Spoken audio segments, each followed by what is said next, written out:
It's all going down. Tyrone Bowman live. Welcome to the program. Let's get the conversation started. I'm going to show you a photo of an individual. His name is Jimmy Dugan. And in the photo, he is hugging his parents, Sharon and Benny, upon his release from prison last week. This story was written for ProPublica by Richard A. Webster and for Verite News. So this article was produced for ProPublica's local reporting network in partnership with Verite News. This is what the headline reads: a death row inmate was released on bail after his conviction was overturned. Louisiana still wants to execute him. What is going on here? Let's unpack this story and find out. Let me make sure I have a photo of Jimmy here. I think I only have one. So I want to show him. It's not a good photo, but nevertheless, it's a photo.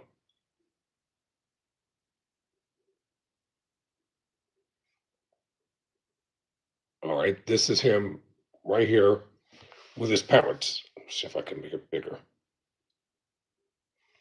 This is Jimmy Dugan with his parents. After his conviction was overturned, he's out on bail because the district attorney wants him executed. All right, what's going on with this story? Jimmy Chris Dugan walked out of the Uchicha Parish Correctional Center and into the arms of his parents last week after spending the last 27 years on death row. 7 months ago, a Louisiana district court judge vacated his murder conviction for killing his former girlfriend's toddler, citing doubts about the evidence used to convict him. All right, this is I see this is going to be a wild story, so let's talk about it. The judge granted bail after multiple legal delays, including an unsuccessful request by prosecutors to the Louisiana Supreme Court to stop his release. Now free, Dugan spent Thanksgiving with his family, then celebrated his 57th birthday the next day. Quote, "We thank God for Jimmy coming home," end quote, Dugan's stepmom, Sharon Dugan, said in an email statement on behalf of the family. But Dugan's journey to freedom is far from over. Prosecutors have asked the state Supreme Court to reinstate his death sentence. Dugan's attorneys declined to make him immediately available for an interview. The April decision by Judge Alvin Sharp to set aside Dugan's conviction and death sentence came after a Verite News and ProPublica investigation examined the reliability of the key forensic evidence used to convict him. At the time, Dugan faced the possibility of being put to death as Governor Jeff Landry, a staunch death penalty advocate, made moves to expedite executions after a 15-year pause.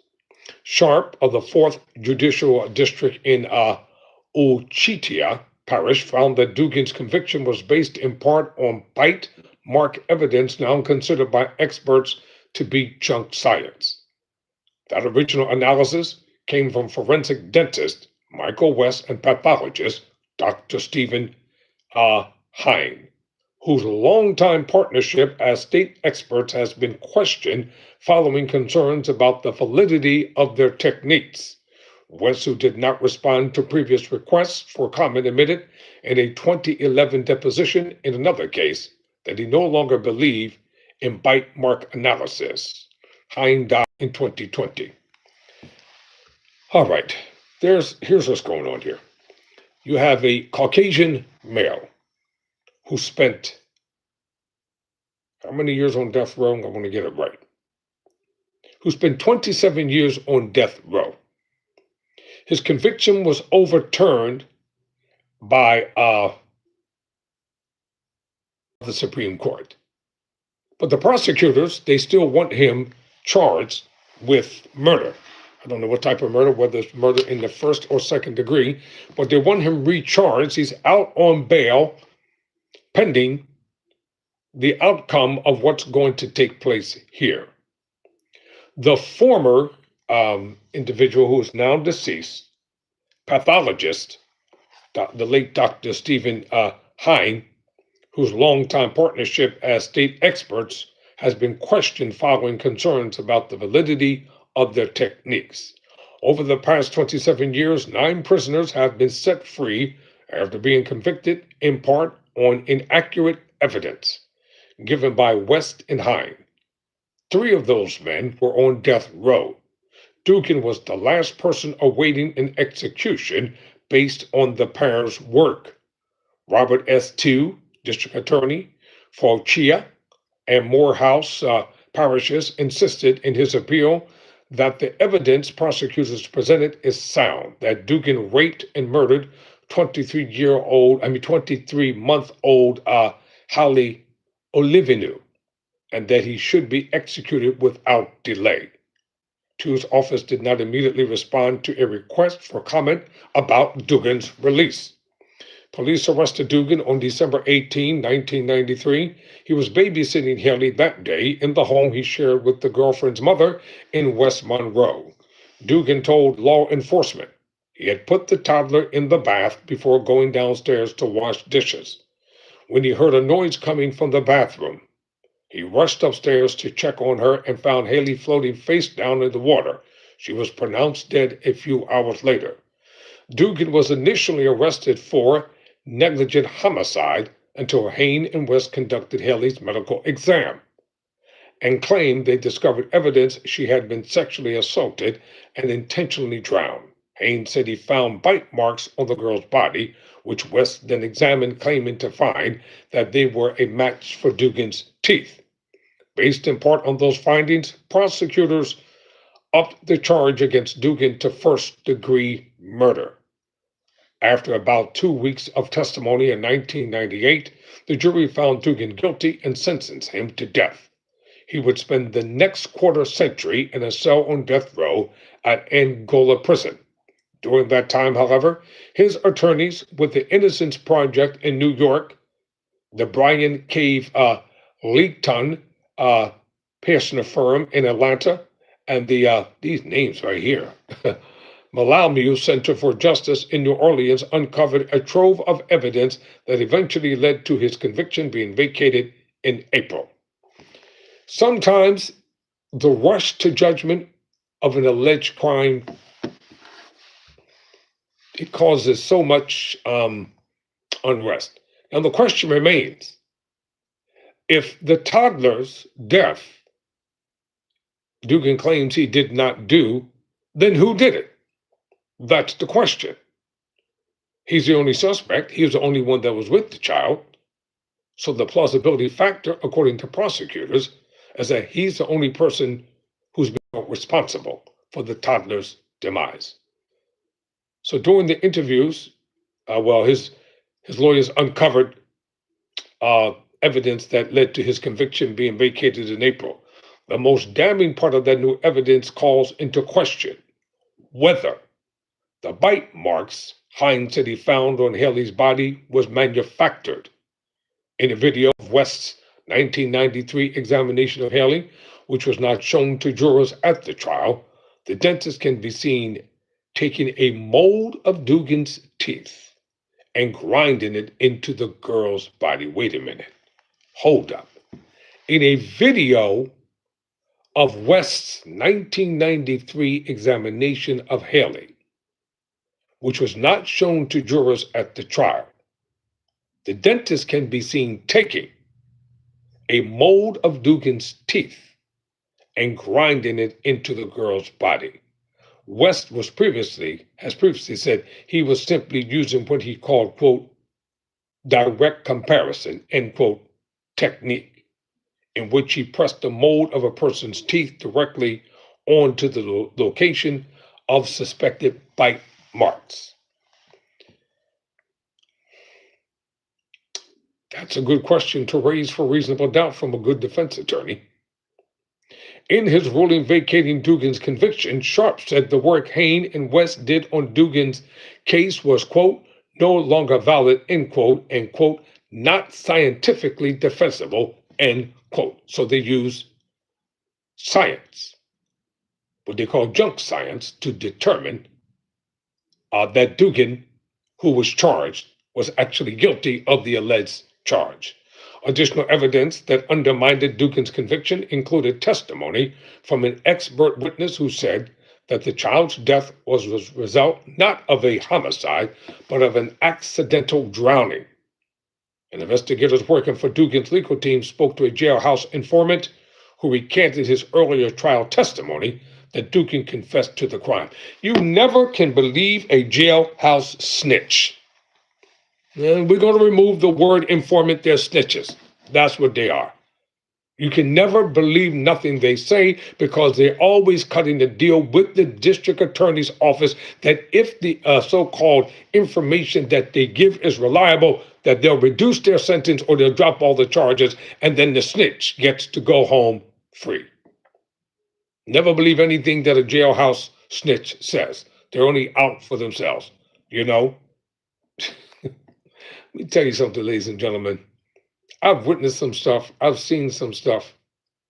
And after 10 years of incarceration or being wrongfully incarcerated, I heard some stuff that if individuals were found guilty based upon what those snitches said, then something's wrong with the district attorneys. Just the facts, ma'am. Just the facts. Quote, close quote. Haley's mother, Allison Layton Staffman, has come to support Dugan's release, telling Mississippi Today in a July interview that she believes Dugan was falsely accused of a crime he didn't commit.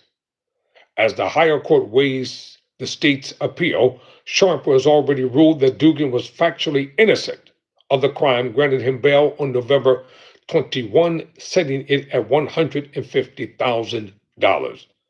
In his decision, Sharp said that the presumption is not great that Dugan is guilty, and proof against him is not evident. The state fought the release but lost in court, setting the stage for Dugan to be freed the day before Thanksgiving. Well, why wasn't her bail set then? Was he charged again, or was he not charged again? Because if somebody has been set free because of a conviction overturned, then what is the bail for? That doesn't make sense to me. Quote, when Chris got out, and I went to hug him, very emotional, said attorney Ann Faribi, a member of Dugan's legal team for the last decade, who greeted him shortly after his release. I was kind of choked up, and he asked me, are you doing okay? Really good to see you, is what I told him. Following his release, Dugan went to live with a family member in central Louisiana. Christian Bromley, another attorney of Dugan, said he expects oral arguments in the state's appeal to take place before the state Supreme Court in early 2026. Should prosecutors lose that round, they could take the matter to the U.S. Supreme Court, retry Dugan on the same charges, or retry him in a new set of charges, Bromley said. That's not right.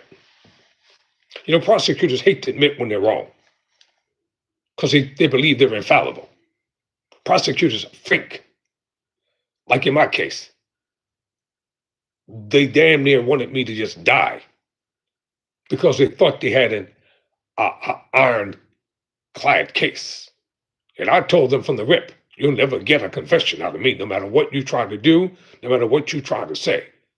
And I was held at gunpoint in a police station trying to get a forced confession, and I told them, you might as well go ahead and blow my brains out and then lie like all you cops always do anyway.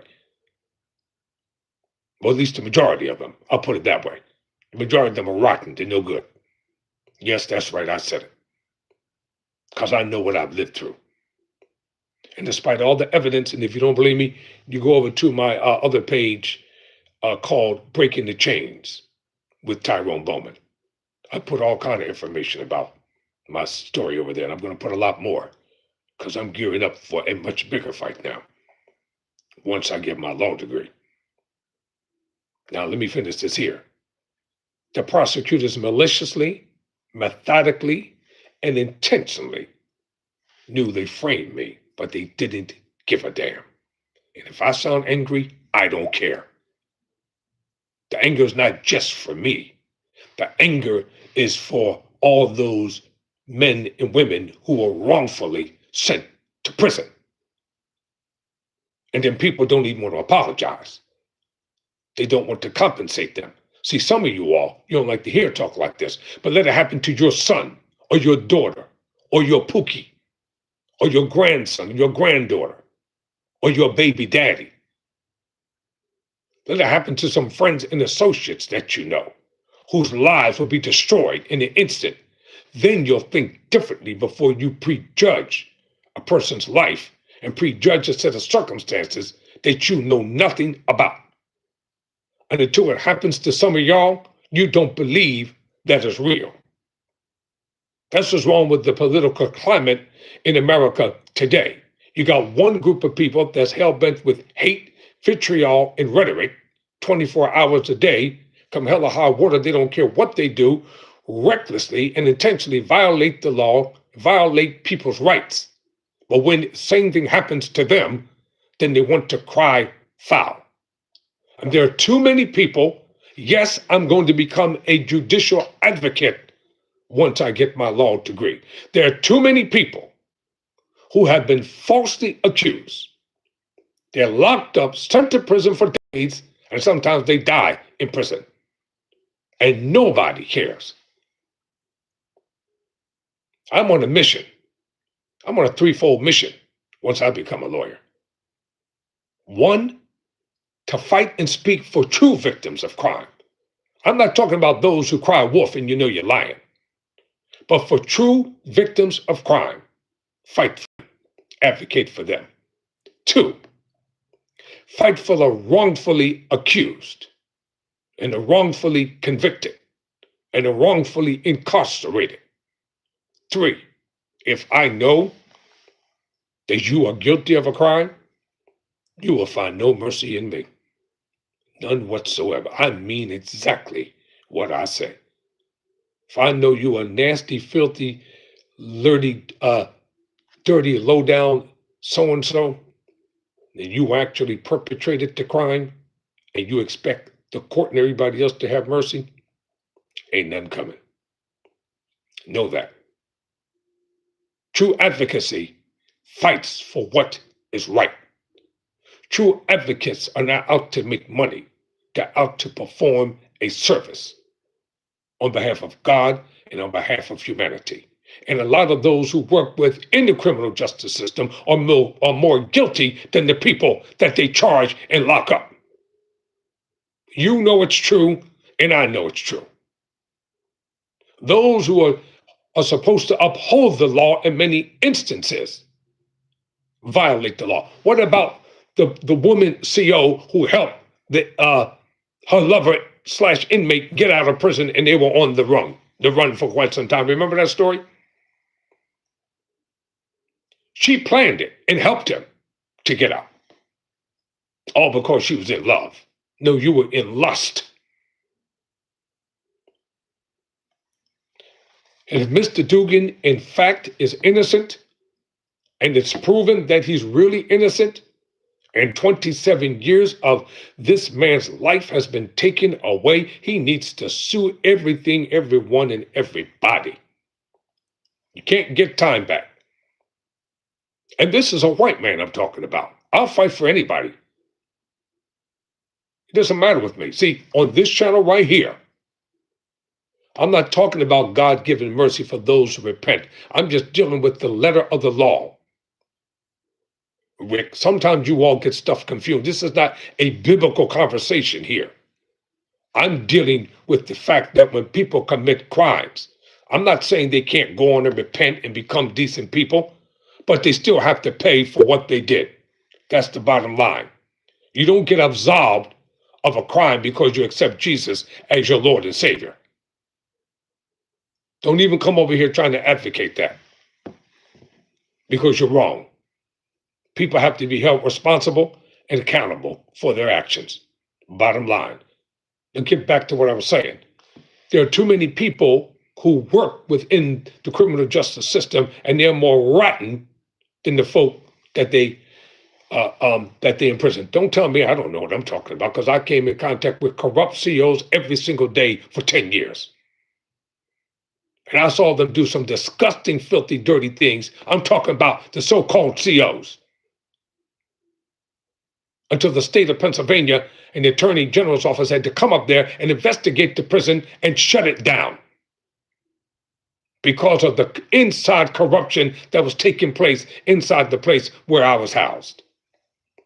So don't tell me law enforcement people don't break the law. They break the law every single day and want to hide behind the FOP and the Constitution, and they want people to overlook their faults, talk about how good they are, how wonderful they are, how great people serve the community. Well, what about all the good deeds that a lot of people do? The prosecutors don't take that into account because they want a conviction, because they want to further their careers. They have higher aspirations outside of being the slaughterer in the judicial sense.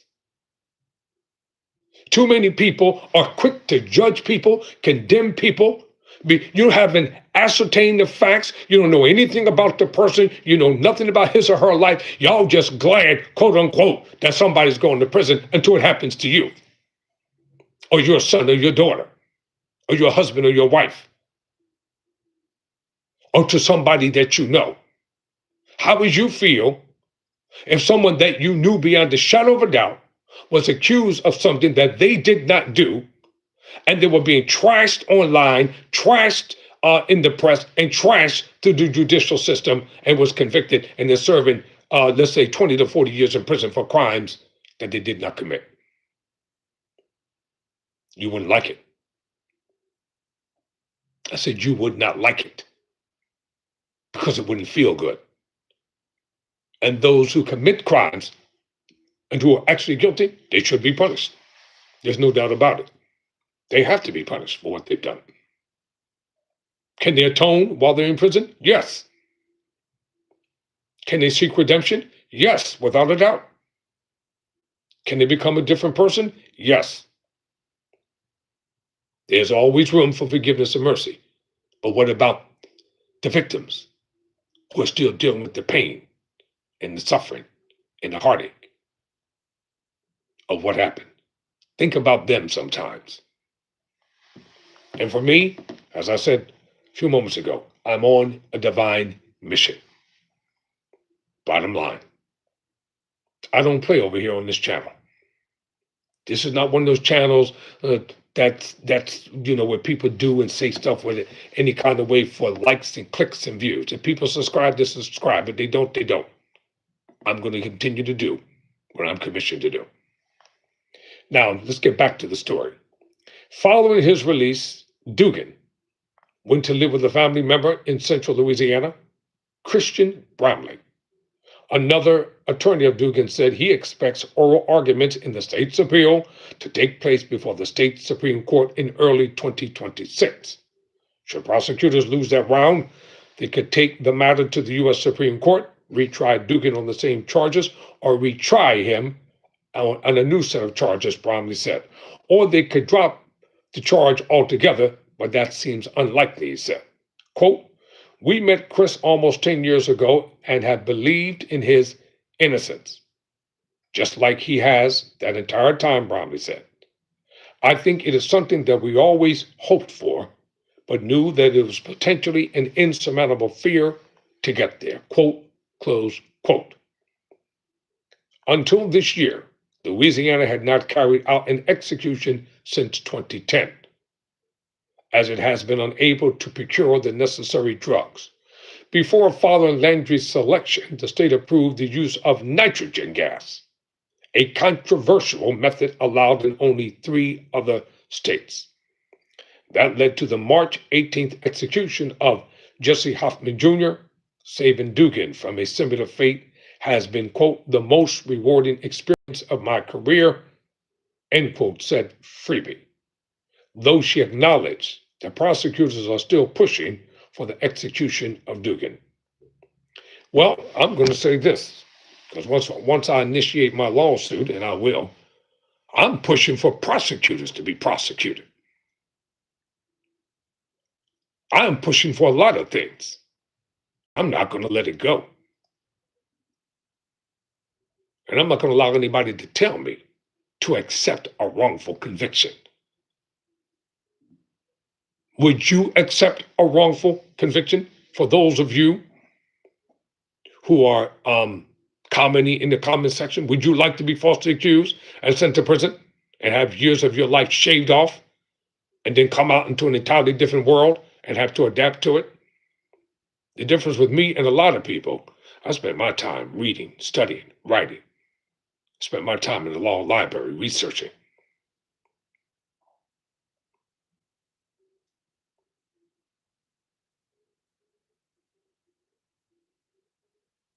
Well, what do you think?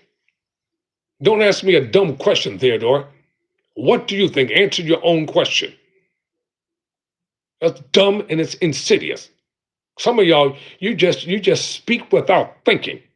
I'm not going to answer that question for you. Answer it yourself. And stop being stupid, by the way. That's a hyperbole comment and situation. You're not talking to an idiot. Remember that.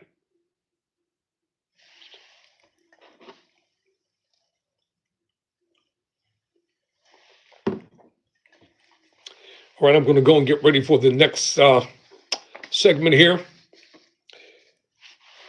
Let me show the photo again of Dugan, of Jimmy Dugan, being greeted by his father and his mother. 27 years spent on death row.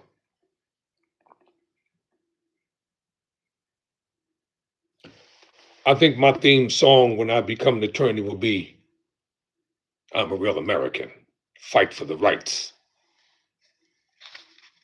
of every woman and every man. You need a strong advocate in life, ladies and gentlemen. Don't take the things that I'm telling you lightly, because you can't predict the future. You never know what may occur with your nephew or your niece or your grandchildren or your friends or your associates. And God forbid, if something like this ever happens, you're going to want someone to advocate for you and to speak up for you. And that's why we're going to start an organization, and we're going to do right by it to help those that really need the help. Never surrender. Never quit.